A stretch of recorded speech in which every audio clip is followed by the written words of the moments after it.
Hi there. Welcome to the Sober Circle channel. Enjoy this speaker tape.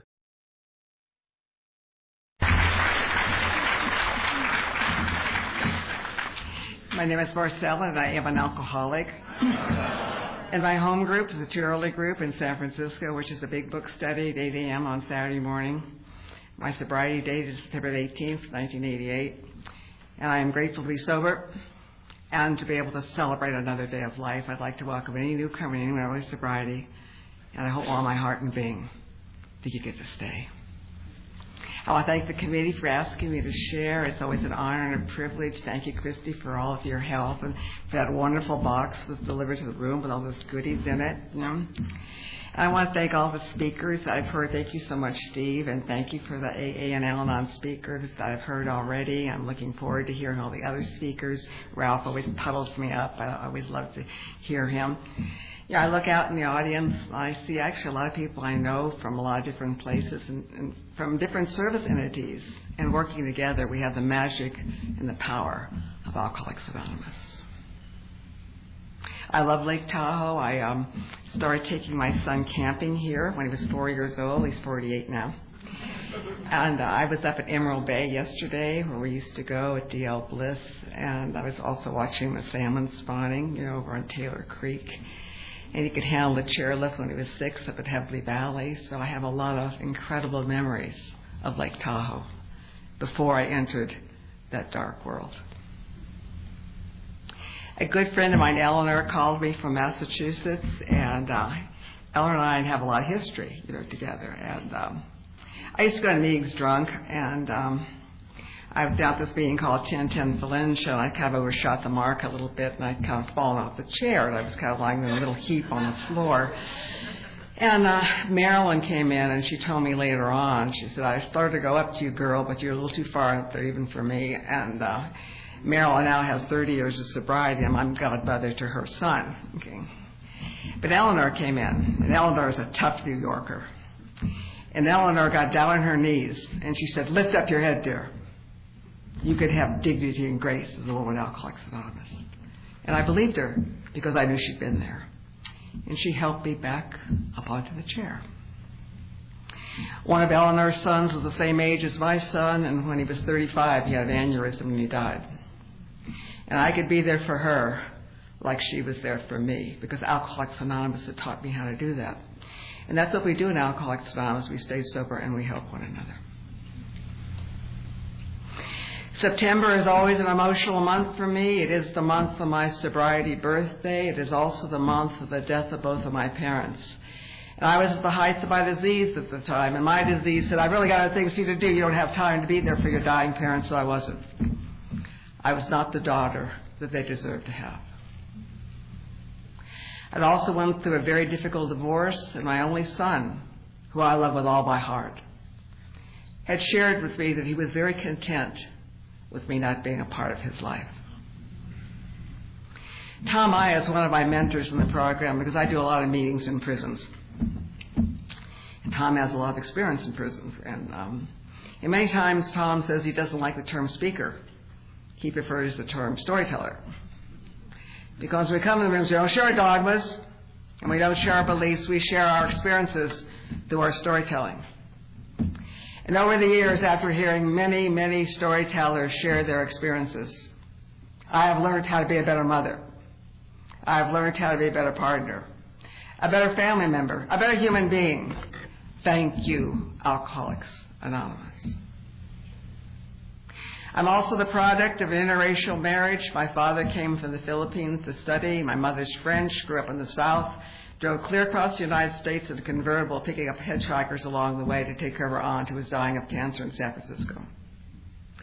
My mother would be 109 and my father would be 102, and they were both tough as granite, but they had gentle hearts. My father would go overseas to fight in World War II, and sometimes you'll hear the term that all Asians look alike, which is not true. When my father returned from the war, we were mistaken for being Japanese, which was not healthy following the bombing of Pearl Harbor. So I learned a lot of very challenging survival skills when I was very young. That did not make me an alcoholic, but I do understand the dynamics of racial prejudice that's very cruel. We were walking home one night, and 3 men actually forced us into an alley, and they were going to harm us. My father just came back from fighting overseas. He always carried a large knife, and he kind of got down in warrior position. He said, 2 of y'all go down. Knowing my dad, he could have probably taken out all 3. And we slowly backed out of that situation. That was one of many, many situations. My sponsor said to me, Marcel, I think you made the decision when you were very, very young that no one's going to hurt you because you're not going to let yourself get close to anyone. I'm not going to give you a chance to reject me, man. I'm going to reject you first. It has been my experience that Alcoholics Anonymous has never rejected me. When I first came to the rooms of Alcoholics Anonymous, one of those treasured elders came up to me and said, Marcel, whatever you can do or dream you can do, begin it. Because the future belongs to those who believe in the beauty of their dreams. And when I came to these rooms, I had no dreams, and I had no hope. I weighed 85 pounds. I couldn't talk, and any dignity that I ever had as a woman had been beaten out of me. I was dying of alcoholism. That's how I came to. It took me a year to learn the Serenity prayer. I just couldn't get those little phrases to hang together. And my brain cells have been on hold for a very long time. This program all started with love and service, and to love is a verb. It's having genuine concern for another human being, but then doing something about it. And I came to these rooms with my very best bad look. I'm the one dressed in 3 shades of black with my back against the wall, sitting way in the back of the room with my back against the wall, daring you to talk to me with my less than gracious attitude, and I'm armed. And you welcomed me to the rooms of Alcoholics Anonymous, and you were so very kind to me. I did not come back to my second meeting because of your wealth of knowledge of the big book and the 12 and 12. That would come later. I certainly came back to my second meeting because someone was kind to me at my first meeting. I used to watch the woman who was to become my sponsor, Kathleen, sober a long time. Always had the time to talk to newcomers. She was so alive. What I didn't realize while I was watching Kathleen was watching me. She'd look in my direction. I'd always look away because I couldn't look at anyone. Because my perception of what I saw in your eyes of me was very ugly. How you feel about yourself is projected to others no matter how much you try and camouflage it. Now, Kathleen thought I was Native American because when I was young, my hair was very, very long. I was also very, very dark because I was always getting drunk and strung out and passing out in the sun. I had an incredible tan.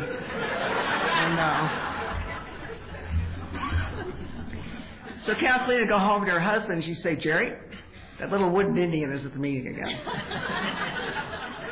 Because there was not a trace of emotion on my face. It was like a stone mask. I think we're very wounded when we come into the rooms, but God did it through the wounds. With the help of the steps and a very wise sponsor, I was able to bring up the things that had wounded me so deeply into the light and air so they could heal like any other wound. The emotional wound is just as deep if you've been cut or shot, and wounds heal from the inside out, and my wounds were very, very deep. I flew back to Chicago for a family reunion. I could not stop drinking. I was insane. They put me on the plane. I remember I landed in San Francisco. I have no idea how I got there. My cousin called my son, who was in L.A. at the time. I said, you've got to go to San Francisco. There's something terribly wrong with your mother. Otherwise, I'm going to fly from Chicago. And he came up and he found me weighing 85 pounds, curled up on the floor like an animal, dying of alcoholism. Once again, he called a member of Alcoholics Anonymous. They came over. I couldn't stand up. I couldn't even sit up. They carried me into the station wagon, drove me up to detox, and I'm screaming at the top of my lungs, I do not want to be an alcoholic. I've been going to meetings for a long time, and I have something called acute postponement.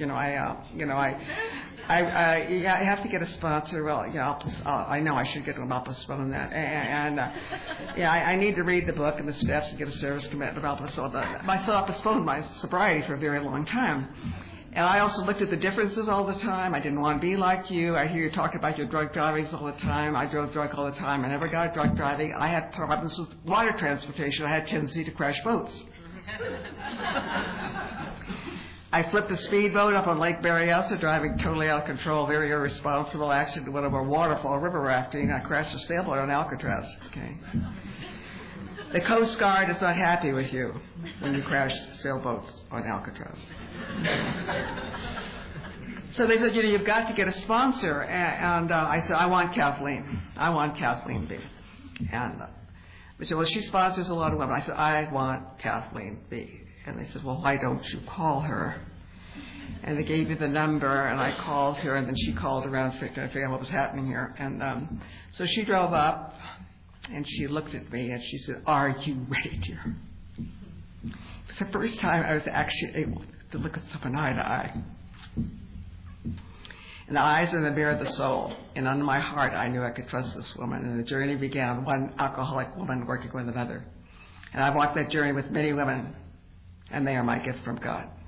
She said, stand up, be proud to be an alcoholic woman in recovery, and do not use your alcoholism as an excuse for not participating in life, because this is a program of living. Then she said, a lot of women want what I have, but they don't want to do what I do. And she said, you are welcome to do what I do. So I went on a lot of 12-step calls. I was sober 2 weeks, and I had 3 service commitments. I have never, ever been without a service commitment since I had 2 weeks of sobriety, ever. She said, every time you go to a meeting, thank the speakers. I said, thank the speakers. It's not easy to get up and share your life. If there's a newcomer there, even though you are new yourself, she said, you just go up to them and say, my name is Marcel, and I'm glad you're here. She says, try and smile. You always look like you're on the verge of attacking someone. Because if you don't welcome that newcomer, they may not come back. I understood that. Okay. And if someone has a birthday, you wish them a happy birthday. She said, you focus on those 3 things, and possibly you'll stop thinking about your favorite tragic topic, which of course happened to be me. The first time I went up there to thank a speaker, it was at a big speaker meeting. The perspiration was pouring over off of me. It was so difficult for me to interact with another human being. The first time I welcomed a newcomer to the meeting, after the meeting she came up to me and she says, I'm so glad you talked to me because I'm so frightened. And she started to cry. Now, she thought that I helped her, but she helped me, and that's part of this program. We help one another. And for the first time in a very long time, I just felt that I had done something right, and I wanted to do it again. That particular meeting where I met her, I don't drop in that often. I dropped in there one night, and the topic was newcomers. And this woman raised her hand. She said, I remember the first time I came to this meeting, a woman came up to me during the break, and she welcomed me. I was so glad she talked to me because I'm so frightened. And after the meeting, she came up to me. She said, do you remember me? She said, I remember you, because she had 1 year, and so did I. And Kathleen said, don't try and look good in AA. Tell me your worst. You think I'm sober to be admired, or to be grand, to get caught up in your perceived magnificence. She said, you got sober to your maximum service to another human being. This is a program of discard, it's not a program of addition. I used to really fantasize my life would really be embellished by the addition of more and more money, and a bigger portfolio, and a bigger house, more clothes, faster car, and a new man who was an amazing lay. I found that did not necessarily bring me a quiet heart and peace of mind. It's a discarding of my old ideas. My old ideas are not discarded without practicing the principles of the program of Alcoholics Anonymous, which are the steps. And they are meant to be practiced. So many times I hear people, I did this step, I'm doing them again. On page 15 in the 12 and 12, it says these steps are a group of principles. What's a principle? A principle is the basic truth, spiritual nature, which if practiced as a way of life will expel the obsession to drink and enable to suffer, which is me to be happily and usefully whole. I never felt whole when I came here. And you told me these steps are not punishment. These steps would set me free. I'd have to remain free because I have to practice them. I have to remember, I'm a volatile alcoholic. When I drink and use, I have opportunities to hurt people, physically, emotionally, and spiritually. And I'm capable of doing that to you stone cold sober if I do not practice the principles of the program. Kathleen said, Marcel, your world will change as you change. And that's going to require ongoing commitment on your part. And anything you put before you recover, you're going to lose. She said, it's all right for you to look at your past, stop staring at it.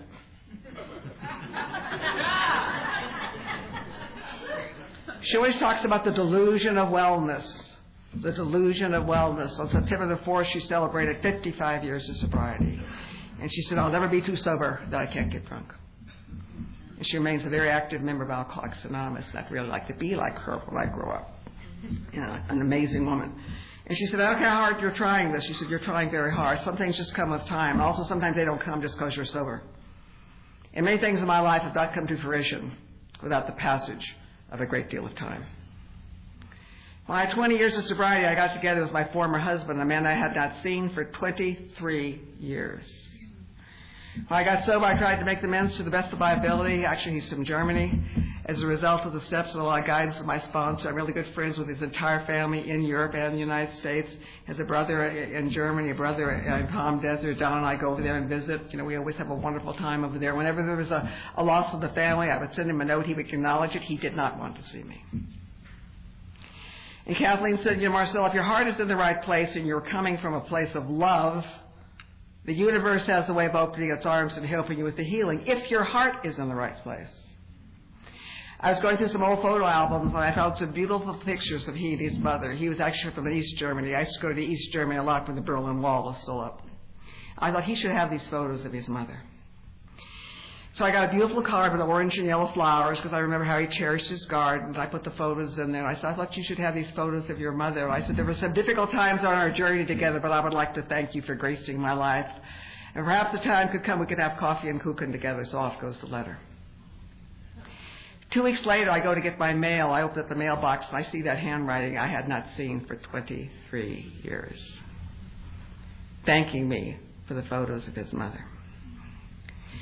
And then I get another note, and then I get a call. He said, I don't come to the Bay Area that often, but I would like to have lunch with you. He lives in a little town called Willits. So he comes down to San Francisco, and we're in a little Thai restaurant having lunch. And he said, I have to ask you something. Were you really angry when we divorced? He got married right after we divorced. I was more than mildly irritated at the time. I used to go to meetings saying I wanted to execute him repeatedly, because once wasn't enough.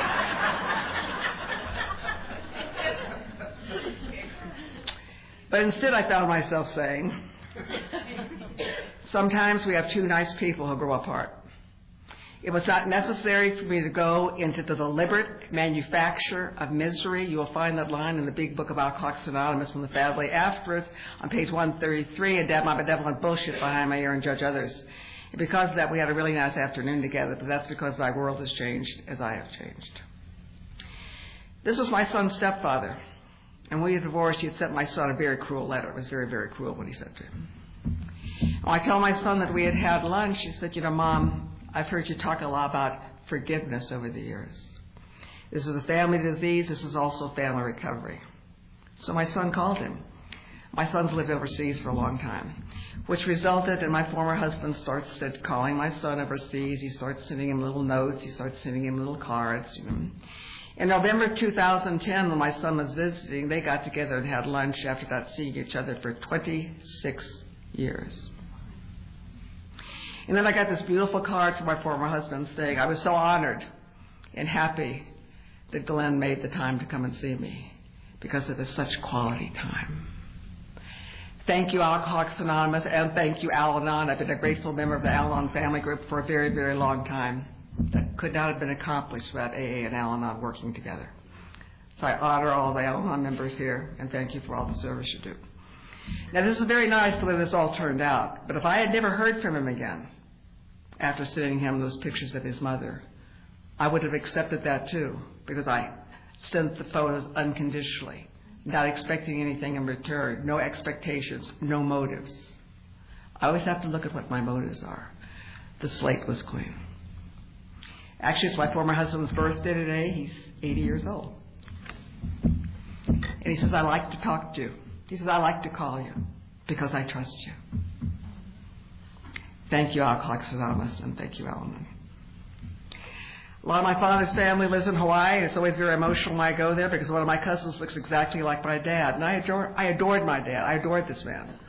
He was 5'2", he weighed 118 pounds, but to me he was as strong as a water buffalo, and he had a heart as big as the sky, and I adored this man. But I'm an alcoholic, he had leukemia.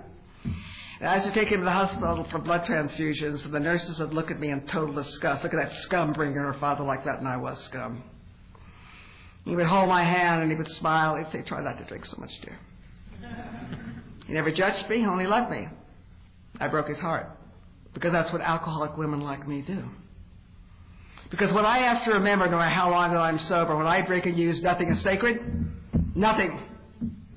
My husband, my child, my family, my friends. If you're going to survive, you better get out of my life so the time would come that everyone would leave.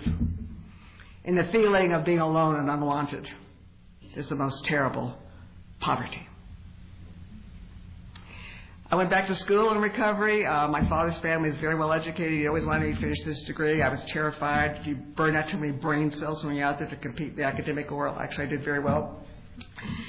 It seems that if it wasn't another student, there was a professor at Alcoholics Anonymous in almost every class. And I was in class one night, and the professor had said, pick an object in your house and write a few notes about it, then turn your paper over. And then he picked 3 people in the class to get up and share about their object, and I was one of them. And I picked, but he said, share about it, but without your notes. And I had picked my father's favorite chair. Now I'd thought about this for many years, and I said, this is my father's favorite chair.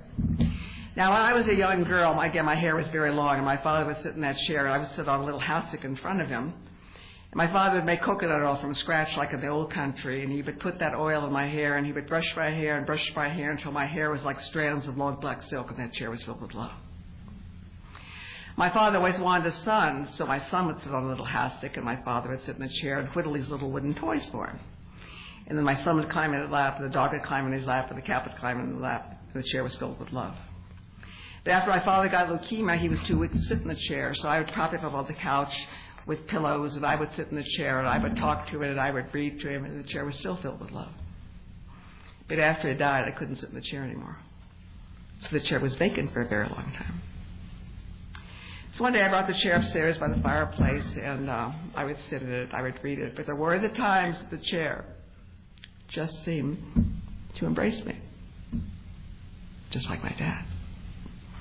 Now, when I said that in class that night, I couldn't talk for a while because I experienced every raw emotions of my father's death that night that I had not experienced when he died because I was drinking and using at the time.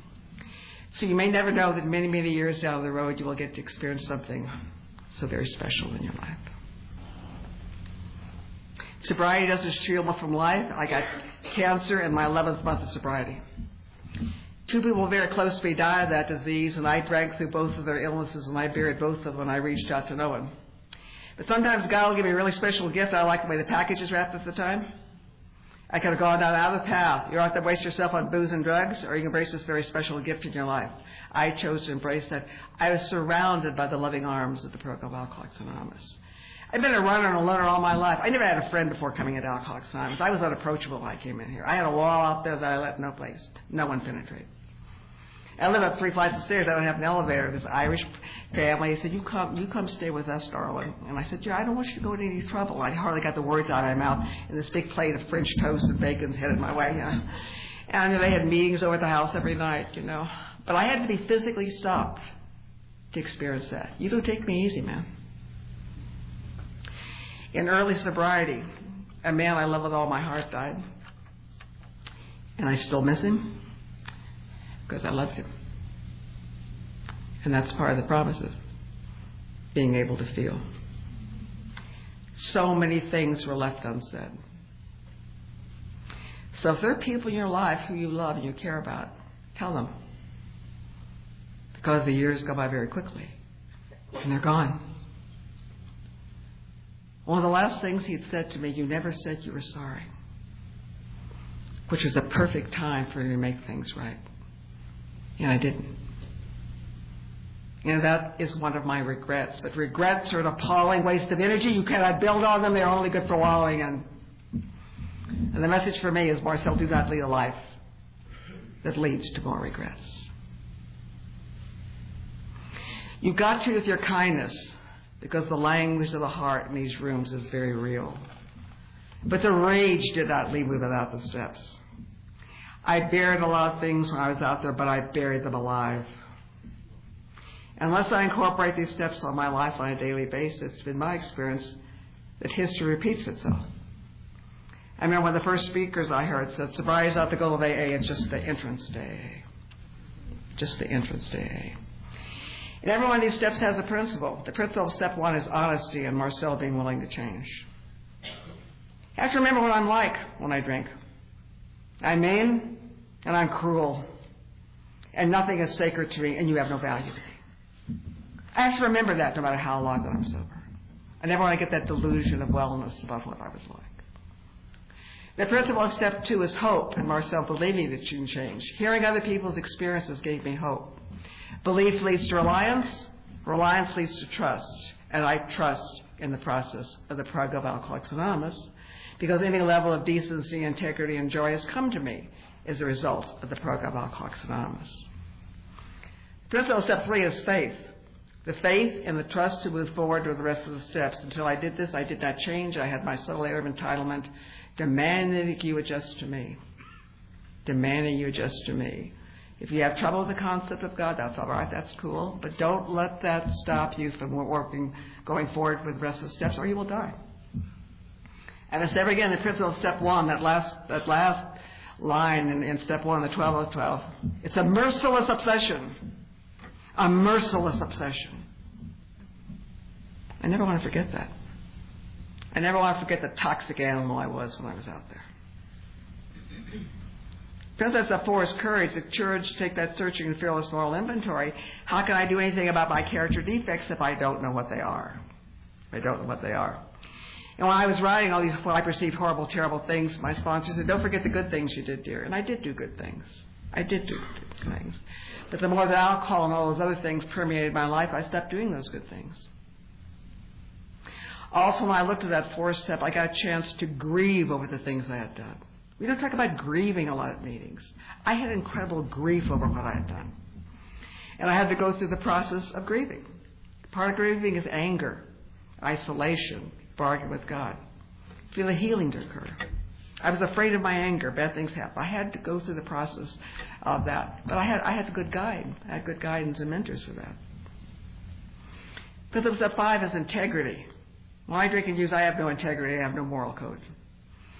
The integrity is shared with myself, God, and another human being.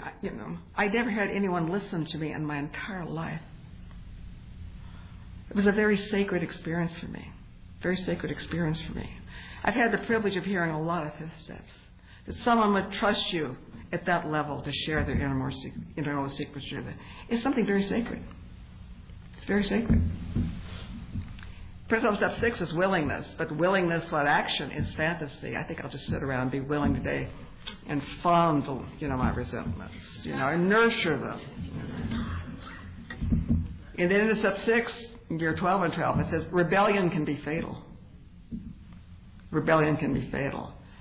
I look at step 1. I better do this 100%, but with my character defects, I say, well, maybe I'll give up 33.5% of anger, 25% of gossip. Half measures avail me nothing. I got sober because I wanted to be a better person. I really wanted to be, but I have to commit to that. Kathleen always said, always have a beginner's mind and then you're teachable. And she said, after 55 years of sobriety, I'm still learning. I'm still learning. Principle step 7 is humility. My first glimmer of humility is coming into a room of Alcoholics Anonymous and saying, I do not know what to do and please help me. I do not know, please help me. Nothing's changed. I come to you because human beings are God's language. There's incredible wisdom here. But I have to acknowledge, I don't know. Please help me. Steps 8 and 9, the forgiveness steps, the men's steps. Forgiveness and justice. Responsibility and restitution. Responsibility and restitution. I was missing in action, and my son was looking for me, and I caused a lot of problems at work. And he called work, and Mary Kay had answered the phone, and she'd said to my son, are you blind? Your mother's a drunk. Where do you think she is? I was a little upset about that because I thought possibly she could put that a little bit more delicately. And but just how delicately can you put you're a drunk? She was right. She was right. I had to, after I got sober, I returned, to that arena of work, and of course Mary Kay was head of everything, and keep a low profile, Marcel. It's not what's my sponsor always said, make friends with adversity because it's part of your life. Adversity is not your enemy; it is your friend. It's not what's happening to you, but it's how you are reacting to it. So I was sitting at my desk, and Mary Kay comes by, and I had a little meditation, a little reader that I look at every morning on the desk, and she said, may I look at this? And she said, yes. And she said, there's some really nice passages in the book, and I said, yes, there are. So I got a copy of it, and I put it to Mary Kay on friendship. I just left it on her desk. Later on, Mary Kay got breast cancer, and my mother had breast cancer, and I was busy in the hospital, and I walked in. She had that little book by her bedside. And she said, I'm really glad you gave this to me, Marcel. It really helped me. And she just took my hand, and she just held my hand, and she died the next day. The slate was clean. But again, my world changes as I change. Marcel being willing to do something differently. Had an incredible rage over my alcoholic mother when I came in here. The very mention of her name could make me tremble.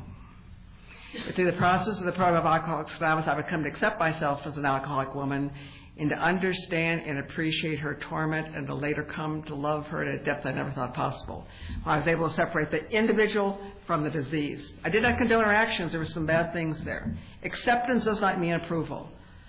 I went on a lot of meetings and a lot of sober vacations with Dr. Paul, who wrote that, and he always said, acceptance does not mean approval. It was an incredible experience for me. When I experienced that peace with my mother, Kathleen moved down to Palm Desert, which we've always remained in contact. But I wanted to talk to a woman locally, so there was a woman, Marin, that I connected with. And Jan had 48 years of sobriety, and she had the same birth date as my mother. And actually, she died in January. And she was a very wise, very kind woman, and the privilege of having two sponsors with a lot of living experience in sobriety. And this is a program of living. I've watched these two women go through incredible obstacles and challenges. I call it Kathleen with my problems. She says, you don't have problems, you have challenges, and you'll always have a challenge as long as you're drawing a breath. Jan's husband was sober for a very, very long time, and I learned a lot about relationships from them. These two liked one another. They were funny, and they liked one another. And she asked me what was important to me in a relationship. And for me, honesty, trust, respect, someone I can communicate with, someone I can laugh with, integrity. Do we have the same values? And if this is very important to me, I better work on becoming this person myself. Now, here I am, baby, make me happy.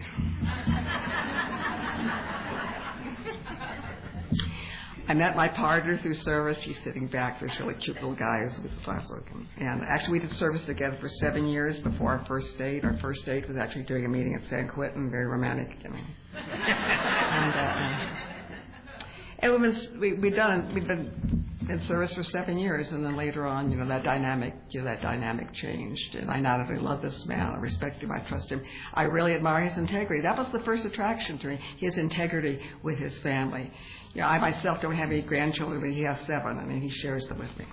And like I said, over the years, that changed. And one night, I brought him home, and he never left. And I'm really glad. I'm really glad.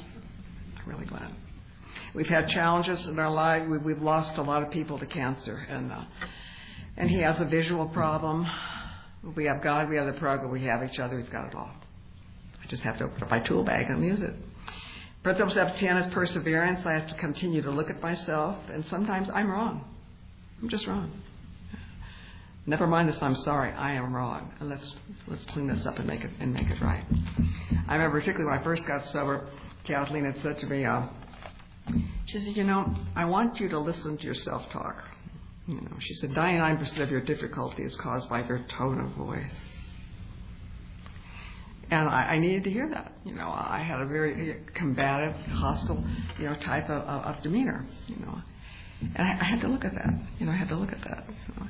And again, people who've known me for a very, very long time, the comment comes up, oh, you've really softened over the years. You've really softened over the years. And thank you, Alcoholics Anonymous, now. Step 11, before I get out of bed in the morning, I lie there and I breathe. I said, here I am, and I know you're there. Please guide me today using your tools to be the very best person that I can be, but not to be attached to the results. Please reveal to me what needs to be revealed. Please heal for me what needs to be healed.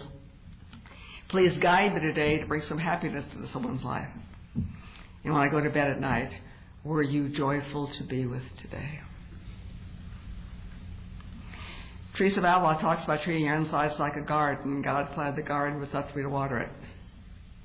And to water the flowers, laughter, caring, loving, giving, sharing, because these are the blooms of life, and stop watering the rocks of the weeds. Fear, anger, resentment, bigotry, stay sober and carry the message to the alcoholic who still suffers, but the practice of principles in all my affairs, which includes family. It's important I treat my family as nice as I treat the newcomer. I remember my son saying to me, I'm really glad you have all the service commitments, Mom, but I'd like to be on your list. I've never forgotten that.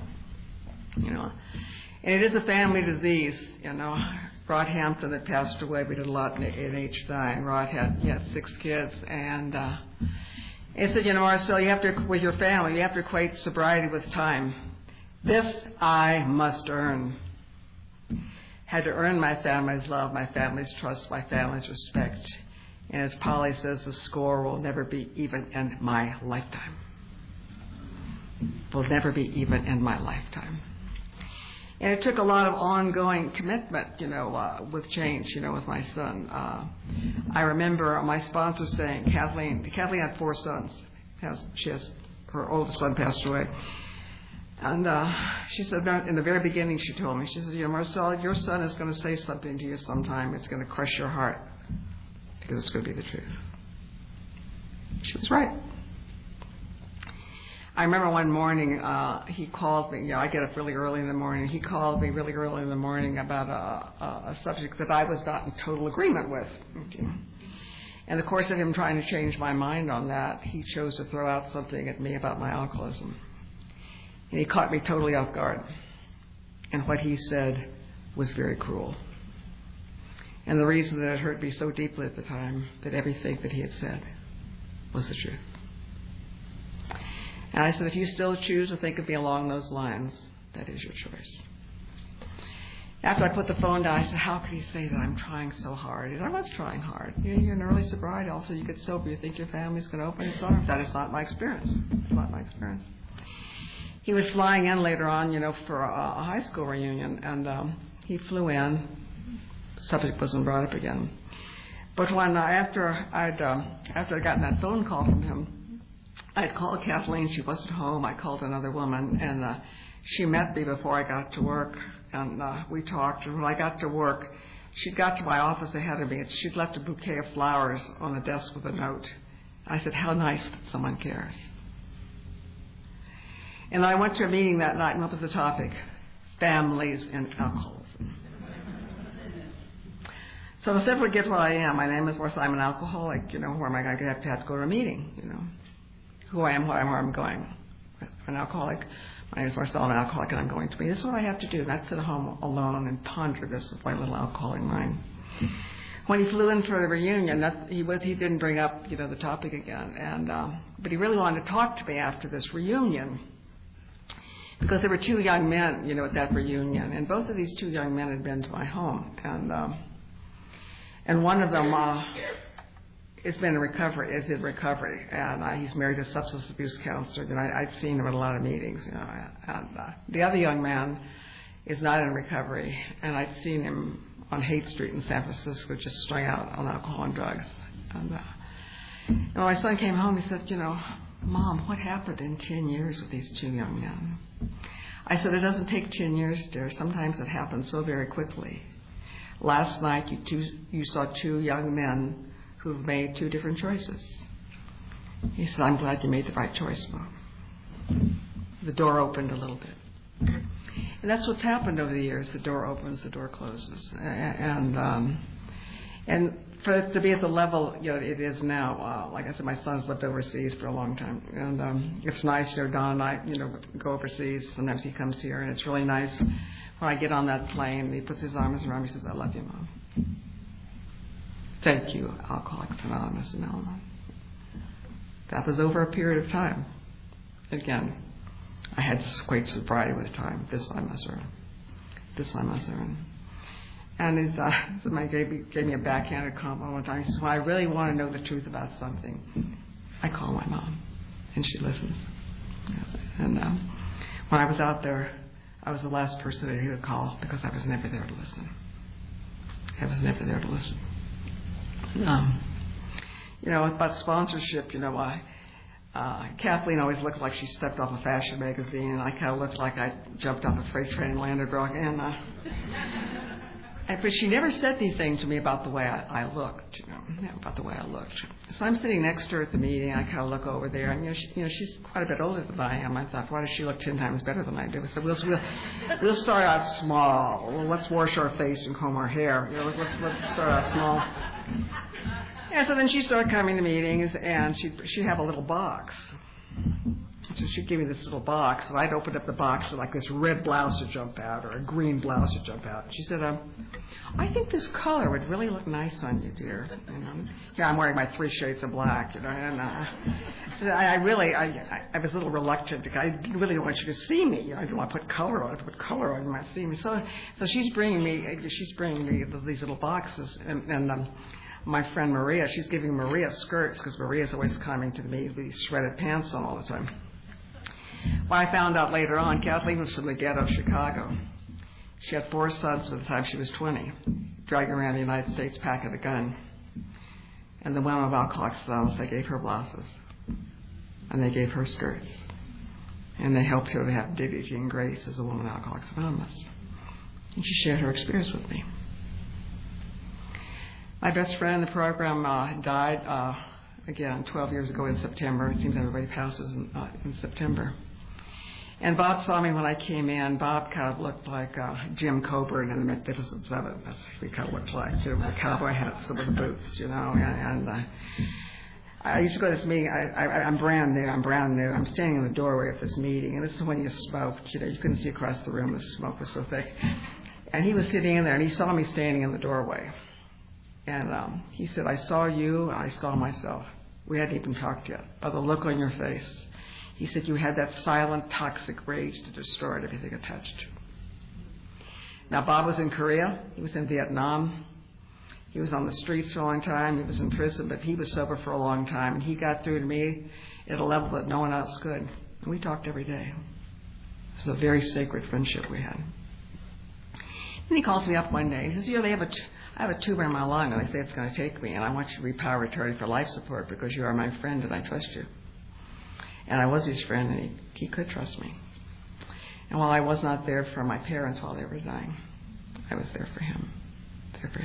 And when I went to the hospital, he said, is Don here? I said, no. And he said, well, I want Don to be here because I don't want you to be alone when I go. Here, he's dying, but he's still thinking about me. And that's unconditional love. And I didn't know about that when I came here. You taught me about that. So I was introduced to H&I when I was, in detox. I've done it for a long time. I was detoxing, and Big Norman came into the meeting, and Big Norman weighed about close to 300 pounds on a light day. A few people in the room remember Big Norman. And so Norman's talking about H&I, which I know nothing about, but he starts talking about alcohol and the world of violence. And I know a lot about that world. And after the meeting, he came up to me and he said, Marcel, you don't have to return to that world. And he gave me that eye-to-eye look that only the eyes of another alcoholic can give. In the depth of my soul, I know this man knew my world, and he left to be many years before I realized that this gentle giant of a man had planted the seed of hope and trust that night. I'm at a meeting, and I'm sober, and this tall, crusty, white-haired old-timer is headed in my direction. He said, hey, you kid. I've been watching you for years, kid. You're a real taker. You've always been a taker. You have to learn how to give. The H&I business meeting's tonight, and you're going to get yourself something called a commitment. I'm going to be at your house at 6:30. I'm going to be on time, and you be ready. He turns around and leaves me there. And Jim was the coordinator for San Quentin. And so he shows up at my house at 6:30. And I'm finding out, how does he know where I live? And well, what had happened, some of the old-timers had gotten together, and they said, what are we going to do with her? She's, so we'll get her an H&I commitment. That's what it is. And so I go down to the H&I business meeting, and who's sitting at the desk but Big Norman, that 300-pound gangster who had been a detox, and Norman was kind of coordinating all the jail meetings. And I thought, well, Norman's here, so this gig's okay. So I got a commitment that night, and I've been doing it ever since. I've probably done meetings in about 75 facilities in Northern California. I've been doing the prisons and jails for 24 years consistently, and it makes my heart sing. At this time, I'm still in San Quentin twice a month, Folsom, Backville, Salon, federal prison for women in Dublin and down on Bryan Street. And It makes my heart sing. It makes my heart sing.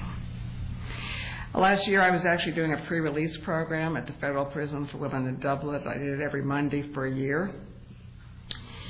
And we could bring some outside material for this. This is actually like building blocks of life for these women, before they get out of prison. And I brought this poem on the butterfly. I love the butterfly. I know I've given it to a few of you since I've been here. Because the butterfly signifies transformation. Transformation. At the end of the poem it says, people will forget what you said, and people will forget what you did, but people will never forget how you made them feel. So at the end of the year, the last class, the women wanted to have a little celebration, and the warden said they could have 1 hour after the last class, and they wanted the theme to be the butterfly. So Claire and I come in for the last class, and the women had gotten all of this colored paper from the chaplain. And we walk into the class, they transformed the whole ceiling into like a little mini garden, and all these colored butterflies were hanging from the ceiling. These beautiful colored flowers. And one lady was very clever at paper cutting, so all these little white lace gazebos were hanging in between the butterflies, and the flowers. And then on the board they'd made a big rainbow, and they said, we made it. That's a year commitment for these women coming. And then they made a big heart, and the whole heart was comprised of butterflies. And underneath they said, thank you for the way that you made us feel. And I brought the poem again to give to all the women, and on the bottom I'd written, it has been an honor and a privilege to get to know you. And it was. And I hope I never forget how Alcoholics Anonymous made me feel when I came here, because I was so broken when I came here. I was so broken. When I had 2 weeks of sobriety, an elder gave me this passage, which I've given to a few of you. I've looked at this every day since I had 2 weeks of sobriety. It's about exhaustion. I don't need anybody to make me miserable. I can do an incredible job at this, all by myself. I just really don't need your help. It's amazing, what I can do all by myself. Exhaustion is the result when I use my energy on mulling over the past with regret, or I'm trying to escape a future that has yet to arrive. Anxiously hovering over it for fear that it will or won't come true uses all of my energy and leaves me unable to live today. Yet living today is the only way to have a life. I will have no thought for the future actions of others, either expecting them to be better or worse as time goes by, for in such expectations I am trying to create, I will love and let be. All people are always changing. If I try to judge them, I do so only in what I think I know of them, failing to realize it's much I do not know. I will give others credit for attempts at progress and for having had many victories which are unknown. I too am always changing, and I can make that change a constructive one if I'm willing. I can change myself, and others I can only love. I have to give people the dignity of having their own journey, which is very difficult sometimes when people you love. Yeah. My son married someone who had a lot of my tendencies, which I found terrifying. Terrifying. And so I would double and triple up on my Al-Anon meetings later. Because I didn't cause their problem. I can't cure it. I can't control it. And no amount of complaining, criticizing, condemning is going to change that. The only thing I said to him one time, I said, when I've been doing prison meetings for a long time, and I said, my normal state of mind, not drinking or drugging, I would never hurt someone that I love. So one night I'd come home from a function. He works in an industry, where there's a lot of entertainment, and they were supposed to be going out again. And he said, I think we should stay home. And she was very upset about this, and she kind of went for him. And I think she was trying to provoke him into striking her. And he just grabbed her hands and the mind. If I don't leave right now, something terrible might happen. And then he called me and he said, Mom, would you share your experience with me? And that's all I did. I never told him what to do. Never told him. And I said, you did see me go through a very difficult divorce. The time had come that I would let go with love, that anger and hate, and it wouldn't come back tenfold. And that marriage would end. And later on, when he was transferred overseas, he would, meet a lovely young woman, from Denmark, and they've been together for a very long time. But again, it is a family disease. It's family recovery. And all I have to do is just show up, stay close to you, do the best I can. But I have to commit to it. Again, that delusion of wellness. Delusion of wellness. I go to just as many meetings as when I first came here. I do more service than I've ever done in my life. With every day, I have more to lose. With every day, I have more to lose. I came to you physically, emotionally, and spiritually destroyed. And you gave me the gift of hope and the gift of trust and the gift of a softer heart. But I have to remain grateful, because it's harder to break a use with a grateful heart. I came to you destroyed, and you made my soul blossom. So why would I ever want to leave you? I want to thank all of you for being here and for the privilege of being able to participate in Alcoholics Anonymous. Thank you.